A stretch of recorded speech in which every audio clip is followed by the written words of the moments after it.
आज हम लोग चर्चा करने जा रहे हैं क्लास 11 सेमेस्टर 2 हिंदी साहित्य कला संस्कृति और अभिव्यक्ति। सेमेस्टर 2 का पाठ्यक्रम है कुटज। यह एक निबंध है और हजारी प्रसाद द्विवेदी द्वारा रचित। निबंध के प्रारंभ में निबंधकार के बारे में थोड़ी जानकारी ले लें। आचार्य हजारी प्रसाद द्विवेदी जी का जन्म बलिया जिला उत्तर प्रदेश में हुआ 1907 में। इनके पिता बड़े विद्वान व्यक्ति थे, अनमोल दुबे जी, और पिताजी की ही इंस्पिरेशन में, उनकी प्रेरणा में इन्होंने संस्कृत और ज्योतिष का अध्ययन किया। काशी हिंदू विश्वविद्यालय से साहित्याचार्य यानी कि साहित्य में, लिटरेचर में आचार्य की पदवी पाई। ज्योतिष विद्या में भी आचार्य की पदवी पाई और वो परीक्षाएं काफी आसानी से इन्होंने उत्तीर्ण किया। बाद में जाकर काशी हिंदू विश्वविद्यालय और पंजाब विश्वविद्यालय, विश्वविद्यालय मतलब यूनिवर्सिटी, काशी हिंदू यूनिवर्सिटी और पंजाब यूनिवर्सिटी चंडीगढ़ है, पंजाब यूनिवर्सिटी चंडीगढ़ में हिंदी के विभागाध्यक्ष थे। विभागाध्यक्ष का मतलब हिंदी विभाग के हेड ऑफ द डिपार्टमेंट बोल सकते हो। और इनकी कृतियों के बारे में कुछ ज्यादा जानकारी हमें नहीं लेना है क्योंकि हम लोग को एमसीक्यूज नहीं है, इस बार लिखने वाला क्वेश्चन आएगा जिसमें हम लोग को 2 मार्क्स का क्वेश्चन, 1 मार्क का क्वेश्चन ऐसे अटेम्प्ट करना है। और ये निबंध की शुरुआत करते हैं। कुटज, कुटज एक प्रकार का पुष्प है, फूल है, और इस फूल कुटज के जरिए निबंधकार हमें ये समझाना चाह रहे हैं कि जिस प्रकार कुटज होता है झबराया सा, हरा भरा, देखते ही मन प्रसन्नचित हो जाएगा, ऐसा फूल होता है। और वो भी कहाँ होता है? सूखे निर्जन स्थान में, पहाड़ी में, चट्टान में, जहां पर पानी का नामो निशान नहीं है। गर्म गर्म हवाएं, लू की तरह हवाएं चल रही होती हैं, इतनी गर्म हवाएं कि इंसान बीमार पड़ जाए। ऐसी दशा में वो कुटज पुष्प उगता है। ना जाने उस चट्टान में, पहाड़ी में कैसे वो अपना खाना, पानी, जमीन का सीना फाड़ कर चूस लेता है, निकाल लेता है। और उसकी क्या अदा होती है उस पुष्प की, उस वृक्ष की, कुटज की। अदा ये है कि वो हर स्थिति में झबराया हुआ, एकदम भरा भरा, पत्तियों से, हरी भरी पत्तियां, फूलों से, देखकर ऐसा लगेगा जैसे इसको कितना मिट्टी मिल रहा है, कितना पानी मिल रहा है, कितना पोषण मिल रहा है। ये अदा है कुटज का। और इस पुष्प के जरिए शीर्षक भी उन्होंने दिया है कुटज। ये समझाना चाहा है वही अदा होना चाहिए हर मनुष्य का। हर मनुष्य के अंदर एक अवधूत होना चाहिए, भीष्म पितामह की तरह, जिसको ना दुख दुखी कर सके, ना सुख खुश कर सके। हर हाल में वो मस्त रहे, मस्त मौला रहे, झूमता रहे, मन में प्रसन्नचित रहे, दूसरों का दुख दूर करता रहे, दूसरों को खुशी देता रहे।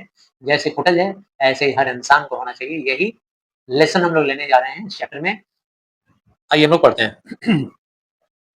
कहते हैं पर्वत शोभा निकेतन होते हैं। आप सुने होंगे कवि गुरु रविंद्रनाथ टैगोर, उनका विश्वविद्यालय है, शांति निकेतन है।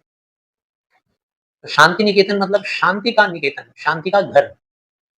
तो कहते हैं पर्वत शोभा निकेतन यानी शोभा का घर। शोभा यानी ब्यूटी।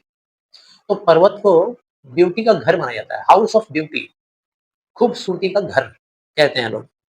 फिर हिमालय का तो क्या ही कहना है। अब अगर पर्वत को खूबसूरती का घर बोलते हैं तो हिमालय को क्या बोलोगे भाई, है ना? वो तो खूबसूरती का घर नहीं, ताजमहल है। इतनी पहाड़ियां, इतने पर्वत, एकदम बर्फ से ढके हुए।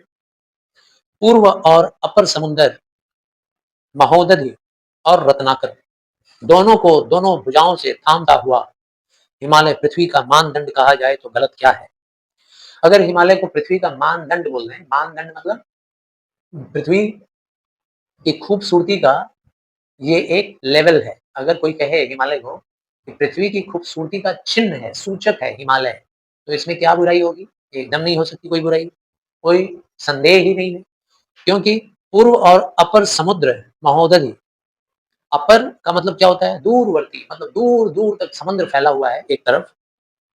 दोनों को दोनों भुजाओं में, एक तरफ समंदर और एक तरफ सूर्य, बीच में हिमालय। कल्पना करो, बीच में हिमालय है, एक तरफ सूर्य है, दूसरी तरफ समुद्र है। इस तरह से दोनों को दोनों भुजाओं से थामता हुआ हिमालय पृथ्वी का मानदंड कहा जाए तो गलत क्या है। कालिदास ने ऐसा ही कहा था।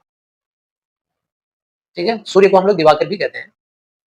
तो पूर्व और अपर समुद्र, अपर का मतलब दूरवर्ती इलाके में समुद्र, कल्पना करो कि एक तरफ पूरा समुद्र है, दूसरी ओर धरती का वो इलाका जिस पर बाकी के लैंडस्केप जो बसे हुए हैं, बीच में हिमालय और खूबसूरती का भंडार।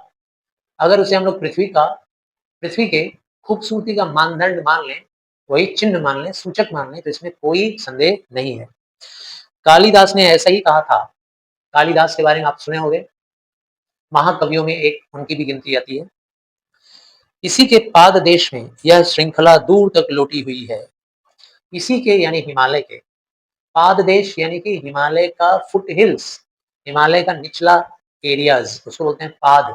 पाद यानी कि पैर की तरफ, कदम की तरफ, बोलते हैं ना पद चिन्ह, उसी को बोलते हैं पाद देश। यानी हिमालय के फुट में, जमीन में, गहराई में, नीचे पर जो बसे हुए देश हैं यानी एरियाज जो हैं, उसी में एक श्रृंखला है, दूर तक लेटी हुई है। कौन सी श्रृंखला भाई? जिस श्रृंखला पर फुटज पाए जाते हैं वो दूर तक लौटी हुई है। वह श्रृंखला, श्रृंखला मतलब सीरीज, या यूं बोल सकते हो रेंज, माउंटेन का रेंज है। हिमालय के ही फुट में माउंटेन का वो रेंज है जहां पर फुटज पाए जाते हैं। लोग इसे शिवालिक कहते हैं। उस माउंटेन रेंज को क्या कहते हैं जो हिमालय के फुटहिल्स में है? शिवालिक। शिवालिक का क्या अर्थ है? शिव के जटाजूट का निचला हिस्सा तो नहीं है। देखो देखो, निबंध पढ़ रहे हैं हम। निबंध का मतलब क्या होता है? निबंध, यानी कि लेखक जो होते हैं, निबंधकार जो होते हैं, वो एकदम फ्री होते हैं। इसमें कोई भी बात कर सकते हैं, कोई भी चर्चा कर सकते हैं, कहीं भी स्टार्ट कर सकते हैं चर्चा। कुछ और बात कर रहे थे, वो बात रोक कर कुछ और शुरू कर देंगे। अब यहाँ हम लोग को शिवालिक का मतलब समझाना शुरू कर दिया निबंधकार हजारी प्रसाद द्विवेदी। कहते हैं ये शिवालिक शिव के जटाजूट, जटाजूट यानी ये जो जटा है ना, जटा का जुड़ा, उसको बोलते हैं जूट। जटा का ये जो जुड़ा है, जटा मतलब बाल, बालों का जुड़ा, उसका निचला हिस्सा तो है नहीं। क्यों शिव जी के साथ जोड़ रहे हैं? क्योंकि हिमालय के ही किसी पर्वत पर माना जाता है कि शिव का वास है ना। तो अगर हिमालय के फुट हिल्स में ये क्षेत्र है जहाँ फुटेज पैदा होता है, तो इसीलिए हिमालय के साथ नाम जोड़ दिया शिव जी का। तो शिव का जटाजूट तो है नहीं, लगता तो ऐसे ही है। सपाद लक्ष्य या 1.25 लाख की मालगुजारी वाला इलाका तो वह लगता नहीं है।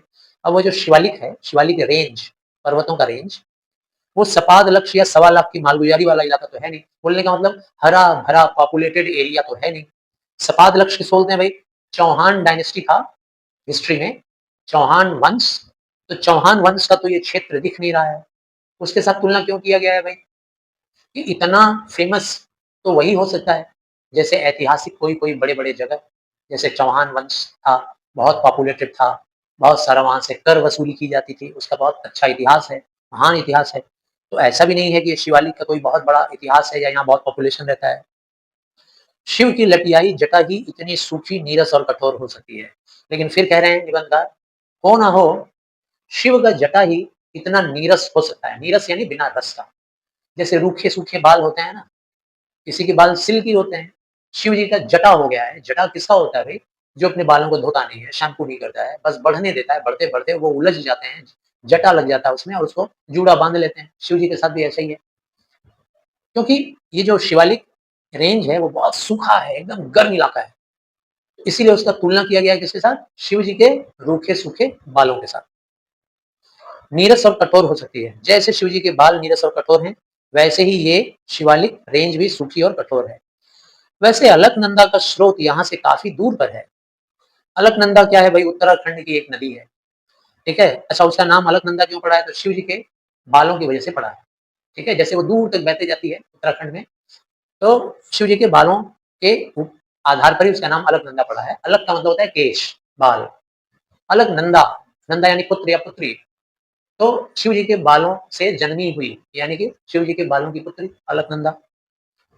वैसे अलकनंदा का स्रोत यहाँ से काफी दूर पर है। कहने का तात्पर्य है कि भाई शिवालिक रेंज पे जो फुटेज उगते हैं, इनको तो पानी चाहिए, है ना। अगर शिव जी यहाँ रहते होंगे तो उनकी अलकनंदा वो नदी भी आसपास में कहीं होगी, और जब नदी आसपास ही होगी तो फिर इस फुटेज को पोषण मिलेगा पानी का। लेकिन अलकनंदा तो बहुत दूर है, उत्तराखंड में है भाई। समझ में नहीं आ रहा है शिवालिक में इतना हरा भरा वृक्ष आया कैसे। लेकिन शिव का अलग तो दूर दूर तक छितराया ही रहता होगा। एक बार नेगेटिव बात कर रहे हैं, एक बार पॉजिटिव बात कर रहे हैं, फिर पॉजिटिव बोल रहे हैं। लेकिन ये भी तो हो सकता है भाई शिव जी हैं, शिव शंभु, महाप्रभु, महादेव, तो उनके बाल भी बहुत महान है, बहुत दूर तक छितराया होगा। यानी अलकनंदा के नदी का स्रोत जो है जल का, वो हो सकता है शिवालिक तक भी पहुंचा हो। संपूर्ण हिमालय को देखकर ही किसी के मन में समाधिस्थ महादेव की मूर्ति स्पष्ट हुई होगी। अब पूरे हिमालय को अगर देख लिया जाए, तो पूरे हिमालय को देखते ही हम लोग के मन में क्या आता है? कि इसी किसी पहाड़ी पर या पहाड़ पर शिव जी का वास होगा। तो हम क्यों न मान लें कि अलकनंदा जो उत्तराखंड में है, वो भी उसका जल का स्रोत कहीं न कहीं से घूमते-फिरते यहाँ तक पहुँचा होगा, शिवालिक तक। तभी तो इतना हरा-भरा है।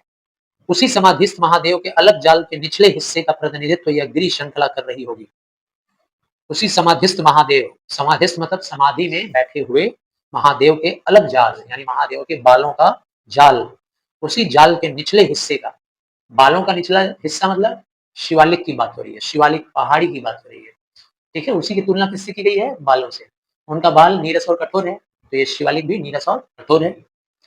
तो ये शिवालिक हो ना हो, शिव जी के बालों का प्रतिनिधित्व कर रही है, उसी को रिप्रेजेंट कर रही है ना? उसी की सूचक है ये शिवालिक रेंज। कहीं-कहीं अज्ञात नाम, गोत्र, झाड़-झंखाड़ और बेहया से पेड़ खड़े अवश्य दिख जाते हैं। इस श्रृंखला पे, शिवालिक श्रृंखला जो है, रेंज, माउंटेन रेंज, कहीं-कहीं पर देखने को मिलता है अज्ञात नाम, अजीब-अजीब से नाम है या फिर उनका नाम ही नहीं पता है, अज्ञात नाम, ज्ञात ही नहीं है, उनका नाम ही नहीं पता है। क्या उनका गोत्र है, ये भी नहीं पता। बायोलॉजी में आप लोग पढ़ते होंगे ना बॉटनी, और बॉटनी में लिखा रहता है कि ये साइंटिफिक नाम होता है पेड़ों का, ये चल रहा है ना? साइंटिफिक नाम होता है, ये स्पीशीज़ का नाम होता है, ये जेनर है। तो इन पेड़ों का क्या गोत्र है, क्या नाम है, कुछ पता नहीं। लेकिन झाड़-झंखाड़ की तरह बेहया से खड़े हैं, बेहया यानी बेशर्मी के साथ, ठीक है ना? इनको मर जाना चाहिए, ऐसा माहौल है वहाँ पहाड़ के ऊपर। इतनी गर्मी, इतना रूखापन, इतना कठोरता, लेकिन बेहया की तरह जी रहे हैं और वो भी मस्त जी रहे हैं। और कोई हरियाली नहीं है, इनके अलावा और कहीं हरियाली मिलेगी ही नहीं। दूब तक सूख गई है भाई, शिवालिक पर्वत श्रेणी पर घास भी नहीं मिलेगा, घास भी एकदम सूखा हुआ है, एकदम बेजान। काली-काली चट्टानें और बीच में शुष्कता की अंतर्निरुद्ध सत्ता का इज़हार करने वाली रक्ताव रेती है। काली-काली चट्टानें हैं चारों तरफ, काला-काला पत्थर का चट्टान, बीच-बीच में कहीं-कहीं शुष्कता की अंतर्निरुद्ध। इन काली पत्थरों के ऊपर ये जो गर्मी है, वो गर्मी चारों तरफ इस तरह से नज़र आती है जैसे रक्ताव, रक्ताव मतलब रक्त जैसी आग, रक्त जैसा अ, चमक या रक्त जैसा रंग, रक्ताव, ठीक है ना? लाल रंग का आभा उसको बोलते हैं रक्ताव। रेती है, चारों तरफ बालू, बालू, बालू है। अब जैसे बताओ जहाँ बालू रहेगा, पानी होगा क्या? पानी नहीं। रस कहाँ? है कहीं रस? ये जो ठिंगने से मतलब एकदम छोटे से, ठिंगना बोलते हैं ठिंगू, गाना है लंबू जी, बोलो ठिंगू जी। ठिंगू और ठिंगना मतलब छोटा-सा। ये जो ठिंगने से लेकिन शानदार पेड़ जो है ना, दरख्त, उर्दू शब्द है, दरख्त का मतलब क्या होता है? पेड़, वृक्ष, गर्मी की भयंकर मार खा-खा कर गर्मी की मार खा-खा के, थप्पड़ खा-खा के गर्मी की, भूख और प्यास के निरंतर चोट सह कर भी जी रहे हैं। भूख का चोट सह रहे हैं, प्यास का चोट सह रहे हैं। इन्हें क्या कहूँ? क्या नाम दूँ इन्हें? सिर्फ जी ही नहीं रहे हैं ये लोग, जी तो रहे ही हैं, हँस भी रहे हैं, एकदम खिलखिला रहे हैं। बेहया हैं क्या? सोचो, किसी को कोई थप्पड़ मार रहा है, लात मुक्का मार रहा है और हँस रहा है बाद में। कौन करता है ऐसा? बेहया, बेशर्म।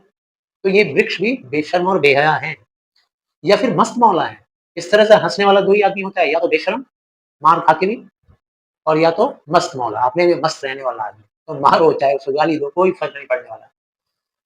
कभी-कभी जो लोग ऊपर से बेहया दिखते हैं ना, उनकी जड़ें काफ़ी गहरी बैठी होती हैं। ये जो ऊपर से बेहया लोग कभी-कभी दिखते हैं, मस्त फक्कड़, एकदम हरफन मौला, मस्त मौला, अगर उनकी गहराई में जाकर झाँकोगे, तो तुमको एक अलग सोर्स नज़र आएगा। उनकी जड़ें काफ़ी गहराई में फैली रहती हैं। जो ज़्यादा सोचवान होता है, समझदार होता है, जिसकी जड़ें काफ़ी गहराई तक पहुँची होती हैं, वही इस तरह का सोच रखता है कि चाहे कोई भी परिस्थिति मेरे सामने आए, हम हँसेंगे, मुस्कुराएँगे, आनंद लेंगे, मौज में रहेंगे, मस्ती में रहेंगे, जो परिस्थिति आए, आए। ये भी पाषाण की छाती फाड़ कर न जाने किस गह्वर से अपना भोग्य खींच लेते हैं।